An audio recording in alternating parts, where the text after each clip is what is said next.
And we are live on Facebook. Very Hi, good. John.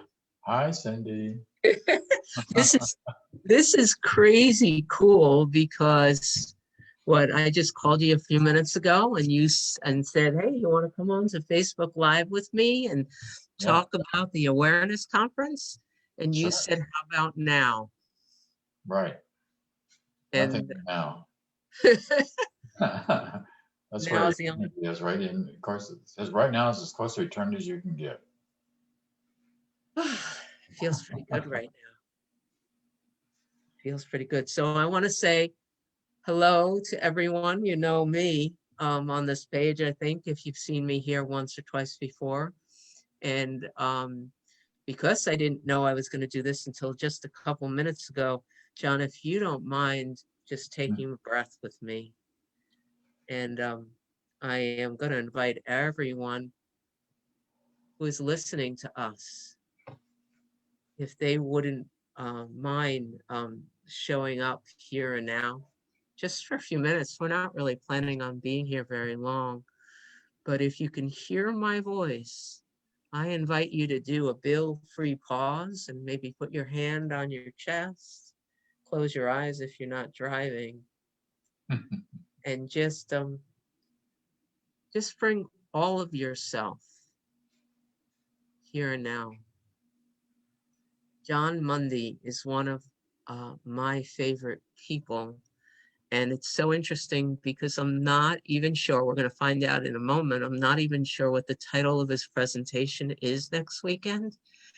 But there are a few course teachers, Jon being one of them, where I personally, it's less about what is being said and more about how it's being said, more about the intention and the wholeness.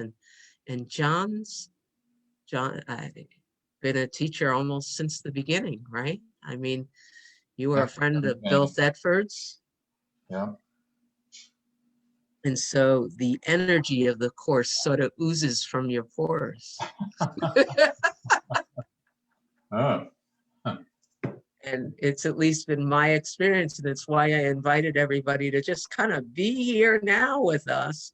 Because really, right, as soon as we start speaking, we're just pointing to the truth. And when we sort of rest here now, we can kind of rest in that holy instant, can't we? So, sure can. So what is the title of your talk next week? Well, I think I made it, there are no accidents, chance plays no part in God's universe, which is a really important and exciting theme in the course. Another way to talk about this is the course talks a lot about GPS, God's plan for salvation.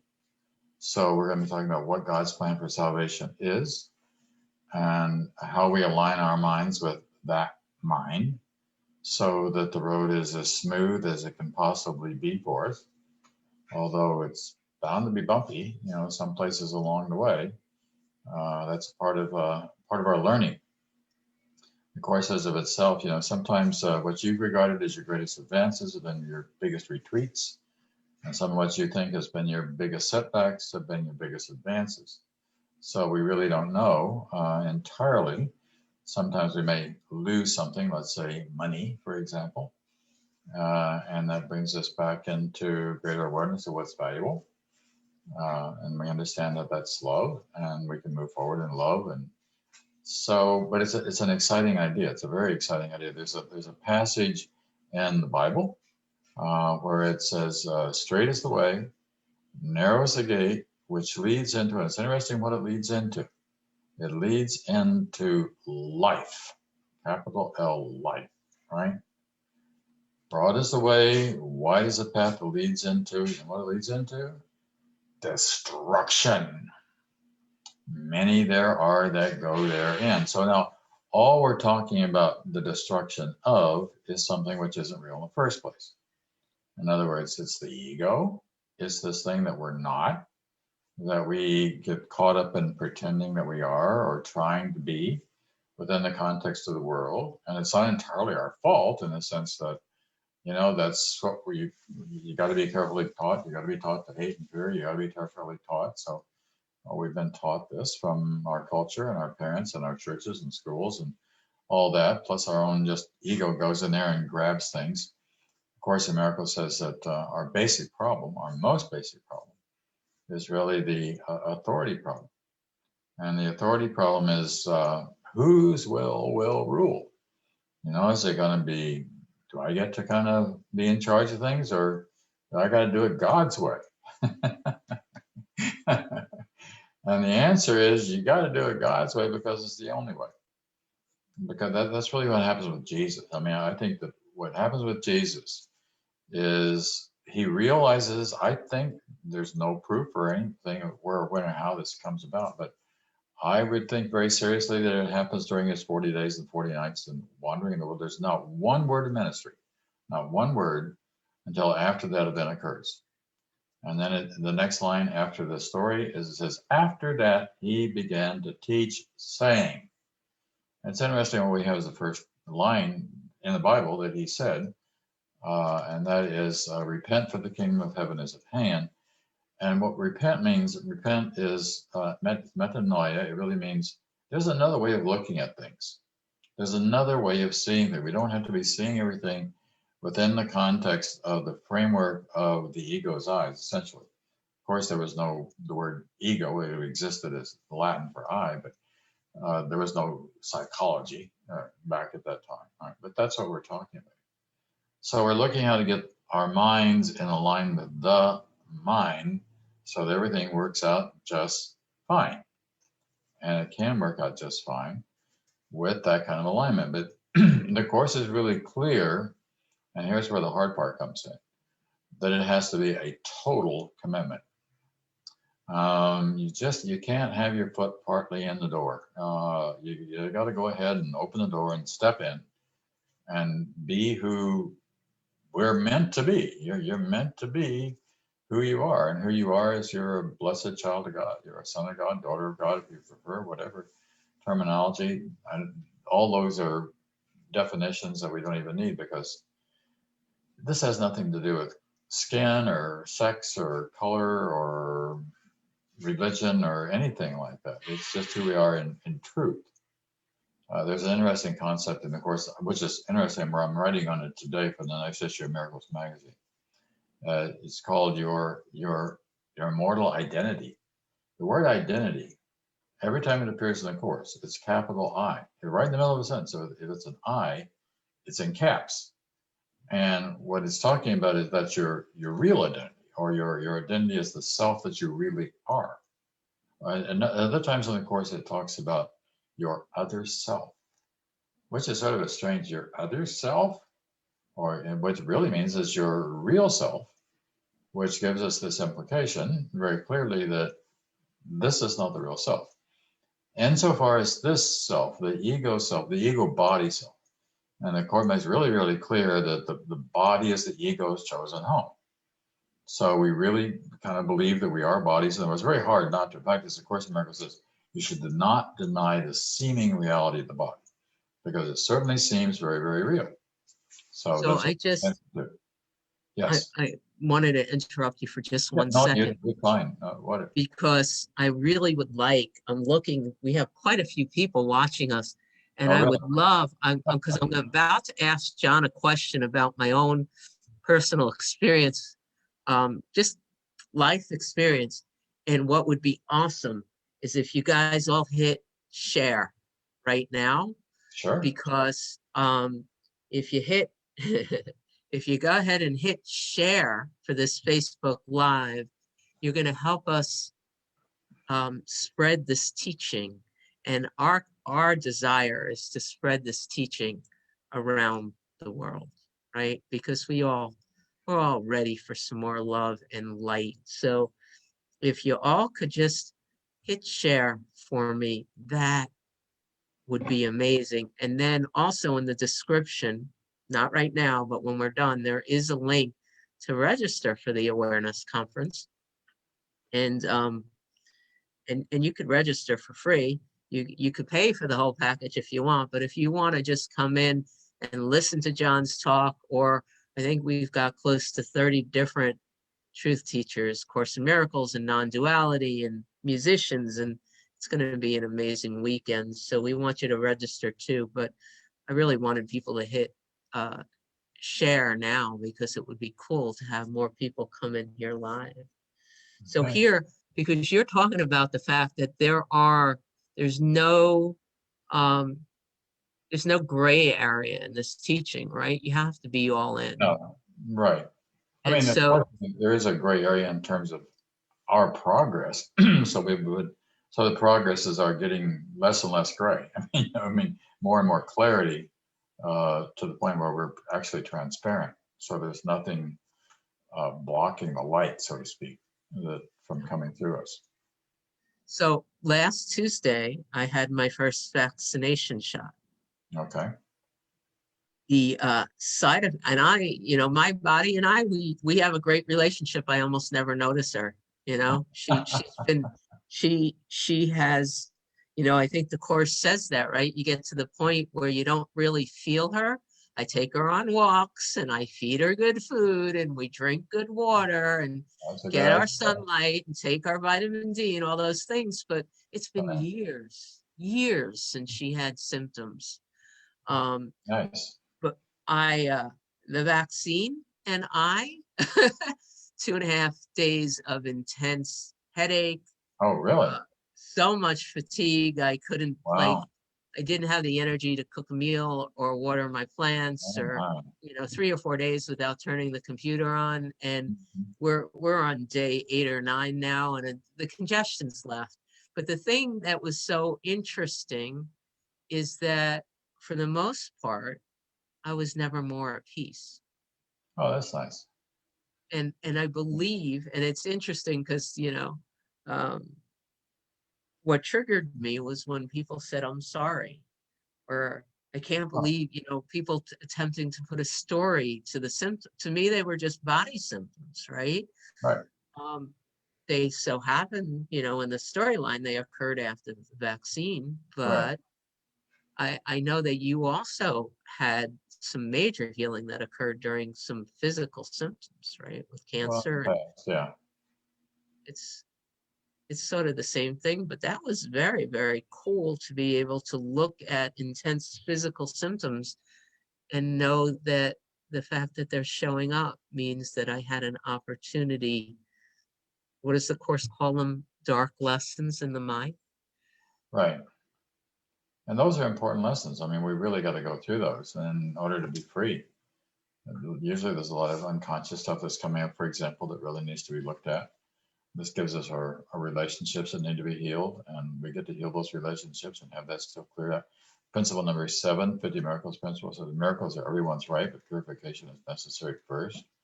So first we got to clean house. We got to get the junk out in order to literally feel free. I mean, literally, you know where this is going. This is going to an incredible place. I mean, the course, but life in general is going to an incredible place because it's really asking us to completely realign the mind with the mind, or to be the will of God. I mean, that's to be the will. I mean, to actually do that will.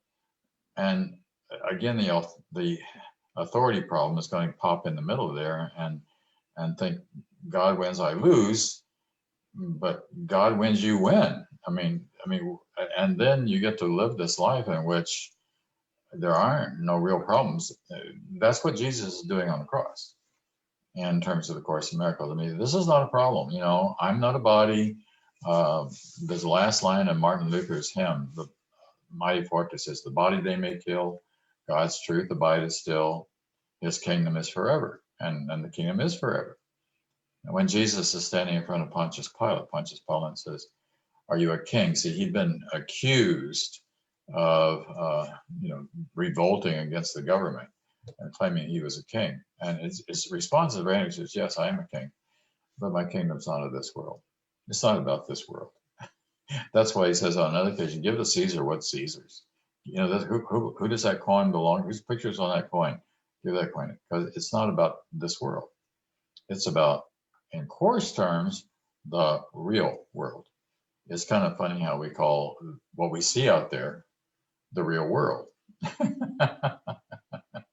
But in course terms, It's not the real world. What we see out there is projection makes perception. So, and perception is inherently judgmental.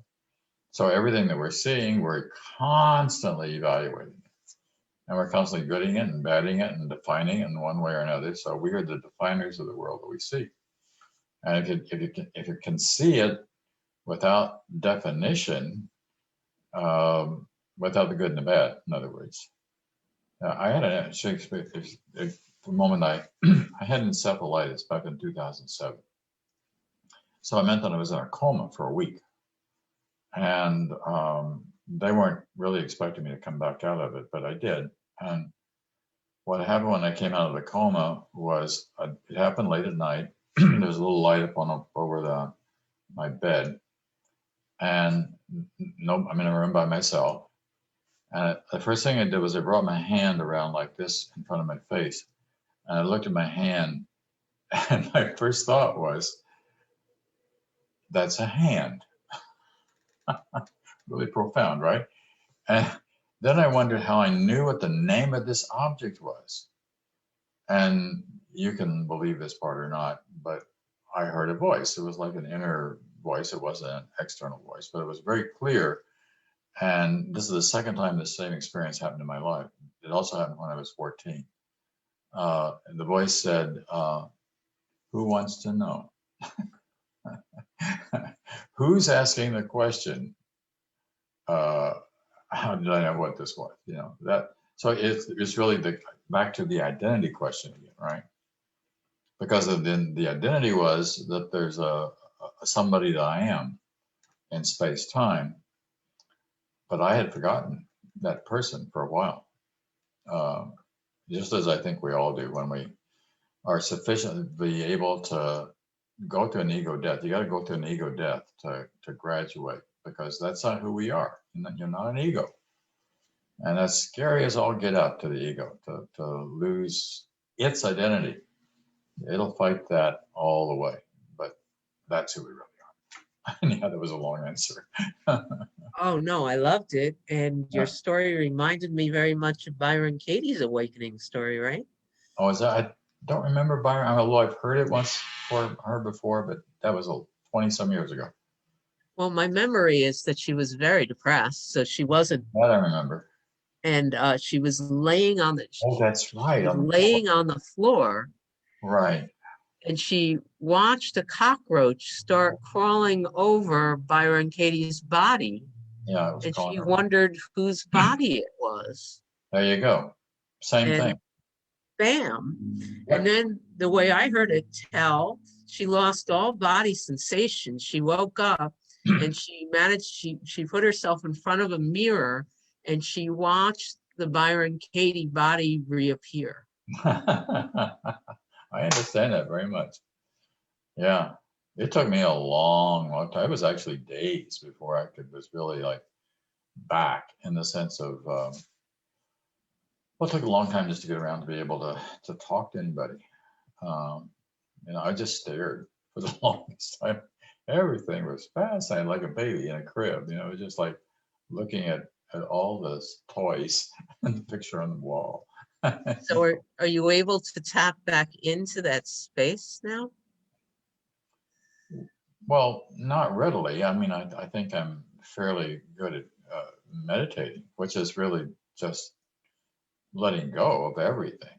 I mean, letting go of all the thoughts. I mean, letting go of all the any kind of worries or concerns or chitter chatter stuff about the world. But that's no place at all. I mean, it's just, it's just relaxing. It's just not here. It's the best way to explain that, right? It's not like I go someplace. It's just a very peaceful kind of place. Right? I hadn't heard about that part of your story before. And I did have an ego death experience too back in 1976, but that was very, very profound. That was definitely out of the body experience.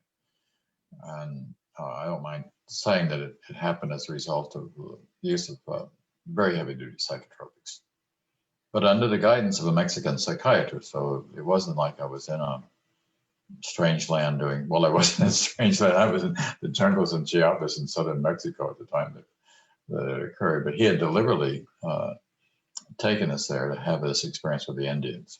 So, but that's another story. Yeah, and maybe we'll come back and tell it another time. But in the Another time. meantime, John, I'm just so grateful for this time together. Good. And when you're listening to us, just breathe in and feel what you're feeling. Hit send, hit share, let your friends know, and then meet us next Friday at the awareness conference. But go ahead and Next once you Friday? hit Yes, isn't it? it is a week Wow. from Friday, Yeah. April 16th, 17th, and 18th. Right. And the thing is, I've met some of my dearest friends now. This is the third conference that Pure Presence has put on. And people come in, and what's very cool is that you can come in and there's so many different teachers, right? Some beautiful opportunities, and truth comes through all of us, right? Any one of us that calls ourselves a teacher of God, we are. But you will be attracted to certain teachings and certain teachers, and they'll light you up, and they'll have something that will help you on your next stage of development. Right. Any final words before we wish everyone good night or No. good morning? Or What's exciting is that what we're doing is we're figuring out more about this GPS, is God's plan for salvation, and how we walk down this path in such a way that we don't keep going into the ditch and getting into trouble in relationships or with finances, or whatever kind of bump that we could come across in the road. So that straight is the way and narrow is the gate. So it smooths out. It becomes more and more clear. The goal becomes more and more clear. There's less and less distraction. There's less and less insanity. That a large part of the course can really be understood as our movement from insanity to sanity, or from an illusory self to a real self, coming home, literally coming home. That's why a lot of people who die, they describe it as a awakening, or as a coming home. They're going back, and that's why this world is a dream. You don't necessarily see it as a dream, but if you have an awakening experience, what are you awakening from? You must be awakening from something, and you're awakening from the illusion that you are something. That's the whole idea, though, that you're something. And one of the important parts of this whole process is realizing that you're nothing. well, just resting the way I did in the last week and really allowing things to be what Yeah. they were. It Yeah. was very freeing, Yeah, just of course. stop trying to change things. There's nothing like just allowing things to be what they are, and Exactly. hanging out. There's no better place to be than now, Right here. right here, right now. Right here, right now. Well, thank you so much, John. Sure. I think I pulled you were outside doing some lawn work, right? At least here, it's one of the I first was. nice days. And the only other thing I'll tell you all is that I will read the comments in Facebook. So if there are questions you want to bring with you next week, I'll take a look and I'll get them to John. And much love to you. Thank you for sharing these few minutes with us. Thank you, Cindy. Thank you. That you're facilitating this process. All right. Bye, everyone. So long.